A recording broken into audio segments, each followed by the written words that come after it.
në një besim ose një besim tjetër. Ai pastaj bën ato analizat e veta, gjithë secili bën analizat e veta, dikush e sheh që prit se unë në Islam e gjej veten time sepse racionalja, sepse X dhe Y formul funksionon shumë mirë dhe unë aty gjej veten time, gjej Zotin, gjej veten time, gjej raportin mbi këtë botë, gjej ekuilibrin mes shpirtërores dhe trupores, gjej ekuilibrin mes kësaj bote dhe botës tjetër, gjej ekuilibrin mes fesë dhe besimit dhe të jetuarit në komoditet dhe normalitet, edhe dikush pranon Islam, dikush shet diçka tjetër. Pra ne nuk e shohim si tivozlik këtë punë, o bobo se po bëhen këta këteja, jo, ne themi kjo është dhuratë prej Zotit. Pse është e rëndësishme për njeriu të besojë?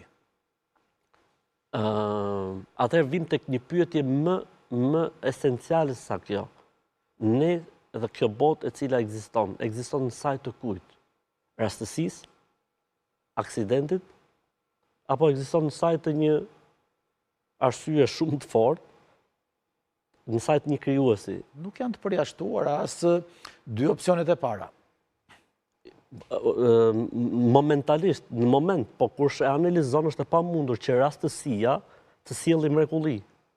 Është e pamundur që aksidenti të bëjë mrekulli. A themi ne çdo gjë vjen nga Big Bangu, shpërthimi i madh. Po Big Bangun mund ta shohësh dhe si një aksident, që një reakcion që krijoi pastaj botën, siç është. Çfarë ishte ajo që shpërtheu? Materia. Materie, sigurisht. Materia nga erdhi. Nga një materie tjetër. Po, nga erdhi. Nga një materie tjetër. Nga asgjëja lind një gjë, do thoni ju? Nuk lind gjë nga asgjëja. Po nga se lind? Nga Zoti. Ai e ka krijuar. Është më kat.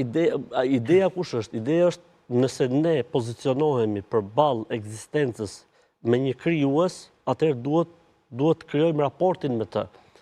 Nëse ne themi që jo, gjërat kanë ndodhur aksidentalisht tash, kjo mund të jetë momentale si përgjigje. Po kush mediton, ka diçka që nuk shkon. Se mund ndodhi një herë në saj të aksidentit ndodhi diçka, po jo perfekcion.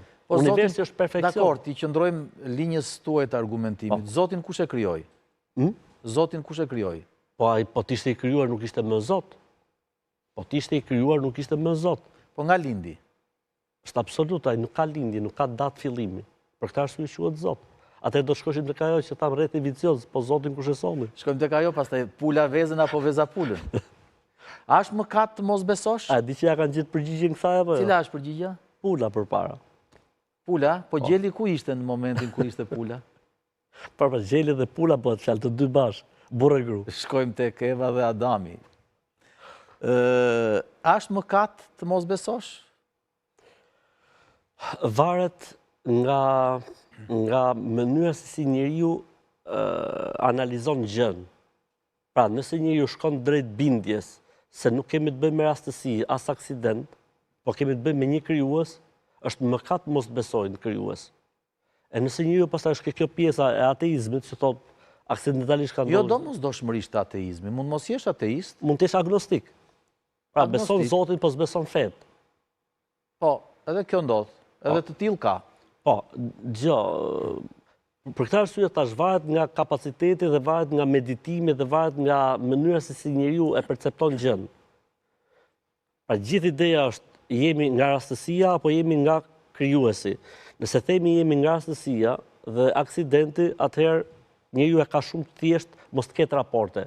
Në momentin që themi dëgjojmë se ka i Zot, sepse mënyra se si zhvillohet jeta, edhe në jetën tonë përditshme burr. Mënyra se si bëhen gjërat, mënyra se si shkojnë gjërat, sa herë shkojnë gjërat jashtë planit tonë. Kur ne shohim se pastaj qenë më e harit kjo tjetra, pra më e mirë kjo tjetra. Shumë gjëra na ndodhin neve në jetë, në raportin personal, në raportin familjar. Pse ndodh që nëse ka një Zot, pse ndodh që në ligjërimin e zakonshëm, në ligjërimin